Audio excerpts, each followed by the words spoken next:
कोटा महोत्सव के तहत शाम सांस्कृतिक संध्या से सजी और दशहरा मैदान के विजयश्री रंगमंच पर कथक नृत्य, कॉमेडी शो और the young drug band group द्वारा प्रस्तुति दी गई। कार्यक्रम की शुरुआत जिला collector doctor Ravindra Goswami, ADM Krishna Shukla के साथ अन्य गणमान्य लोगों ने गणेश पूजन और दीप प्रज्वलित करके की। कार्यक्रम में बड़ी संख्या में कोचिंग स्टूडेंट्स मौजूद रहे। एक के बाद एक प्रस्तुति ने समा बांध दिया। नृत्यांगना विनीता चौहान और उनकी टीम ने नृत्य की प्रस्तुति दी तो मैदान तालियों की गूंज से गूंज उठा। कॉमेडियन रजत चौहान ने अपनी प्रस्तुति से भी सभी के चेहरे पर मुस्कान ला दी और वहीं बैंड कलाकारों ने अपनी प्रस्तुति से भी समारोह का मन मोह लिया।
मिल जाता कि मैंने कुछ नहीं किया सर। नहीं गुड सर, एक तो पूरे प्यारे से कपल है, परवीन मैम की बेटी भी है।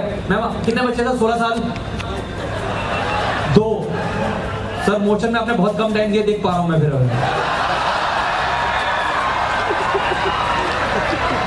वहां 5 हो गई ब्रांचें और यहाँ पे 2 ही। क्या है sir? What is this sir? कोई नहीं सर, कोई बात नहीं गाइस। देखो आपकी टीम के लोग कितना हंस रहे हैं। देखो अंदर से देखो, ये तीनों के तीनों देख लो। ये तीनों आपको बिल्कुल टाइम देते मैं देख पा रहा हूँ सर। कोई बात नहीं, आप एकदम मैनेज कर रहे हो। गुड। एक तो अच्छे लग रहे हैं सारे लोग। कोई किसी के बच्चे भी, छोटे छोटे बच्चे। एंड कितने साल के बच्चे में आपके?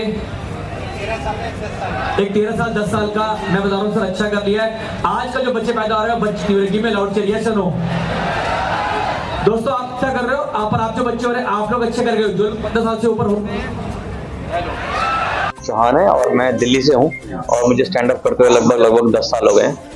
कैसे किया? तो सर, हर आदमी के अंदर कुछ ना कुछ हंसाने वाले कीड़े होते हैं। मैं कहता हूँ कीड़े होते हैं ना हंसाने वाले, तो वो थे। जब भी जहाँ भी गए, स्कूल में गए, कॉलेज में गए या जॉब में गए, तो सबने बोला कि ना आप एक ट्राई कीजिए, थोड़ा कॉमेडी ट्राई कीजिए। आप लोगों का आसपास के जितने भी लोग हैं उनका स्ट्रेस कम रखते हैं, उन्हें हंसाते रहते हैं, तो ये बहुत अच्छी चीज़ है। तो हमने ट्राई किया और अब उसे करते 10 साल हो गए। तो सबसे पहले शुरुआत स्कूल से हुई थी या कॉलेज से हुई? जी, शुरुआत तो घर से हुई थी। पहले घर वालों को, रिलेटिव को हंसाया पहले, फिर उन्होंने बोला ये अच्छा काम है, चलो ठीक है। पर इसमें फिर एक प्रोफेशन बनाने में टाइम लग गया, तो शुरुआत वहां से हुई। फिर करते जॉब के साथ एक टाइम आया जब लगा कि इंडिया में भी स्टैंड अप बढ़ रहा था उस टाइम पे, क्योंकि हमने देखा था लाफ्टर चैंपियन जैसे राजू श्रीवास्तव जैसे बड़े जो मतलब हास्य कलाकार थे, इनको देखा हमने। तो फिर उसके बाद जो हमारा टाइम आया, जो नई एज के लोग आए, उनकी कॉमेडी थोड़ी सी अलग थी, क्योंकि वो मैं दिल्ली में था, तो दिल्ली की तरह की बातें करूंगा मैं थोड़ा सा, तो वो फर्क आता है। कॉमेडी में गुरु किसको मानते हैं? जी, मेरे गुरु नितिन गुप्ता करके, रिवाल्डो करके हैं, वो एक आईटीएन है। तो मैंने उनको पहली बार जब दिल्ली में देखा परफॉर्म करते, तो मुझे लगा कि इस तरह की कॉमेडी में से रिलेट कर पाता हूँ, क्योंकि वो थोड़ा दिल्ली की बात कर रहे थे, मेरे कॉलेज की बात कर रहे थे, इंजीनियरिंग की बात कर रहे थे, तो जो आजकल की एजुकेशन है उसके ऊपर बात कर रहे थे। तो मुझे लगा यार मैं इनसे ज्यादा कनेक्ट कर पाता हूँ। कई बार देखा है पहले जो बीच का एक माहौल ऐसा होता है, कॉमेडियन पॉपुलरिटी भी आने लग गई। हाँ। तो अब आप जब कॉमेडियन के आपने चुना, तो आप किस टाइप से मतलब देना पसंद करते हैं? जी देखो, वो पर्सनल चॉइस है। वो हर एज की अपनी एक डिमांड होती है। जिस तरह की मूवी मैं 18 पे देख रहा था, मतलब थोड़ी सी लाउड, डरावनी, आज नहीं देखता। तब तो मैं 8 भी देखता था। आज भी जो बोलो 8 देखोगे, तो क्या होता है विद टाइम आपका सबका टेस्ट बदलता रहता है। तो जो हमारा टेस्ट था, तो वो था कि हम साथ हैं, बागवान, इस तरह की फिल्मों से हमने देखा है। और फिर हमारी ब्रिंगिंग और नौकरी करते करते क्या हुआ कि उसमें से हमारे अंदर थोड़ा क्या होता है कि गाली है, थोड़ा सा जो वर्ड्स हैं वो अक्षर खत्म हो जाते हैं। तो मैं ये नहीं कहता कि वो गलत है, सही है। हर एक एज है। 18 साल के बच्चों को आप समझाओगे कि भाई पैसा सेव करो तो नहीं करेगा वो, 30 साल को समझाओगे तो सेव करेगा। तो ये वही बात है। आज आधुनिक युग में इतनी दौड़ धूप है, तरह सब कुछ है, तो कॉमेडी किस प्रकार सहायक है तनाव में?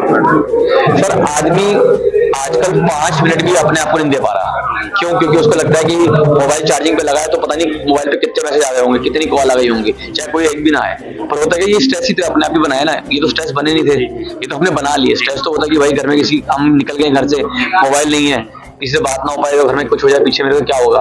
स्ट्रेस तो वो था ही, वो स्ट्रेस था ना। आज तो स्ट्रेस क्या है? आज तो ये कि बस मोबाइल चार्ज नहीं, ये स्ट्रेस है।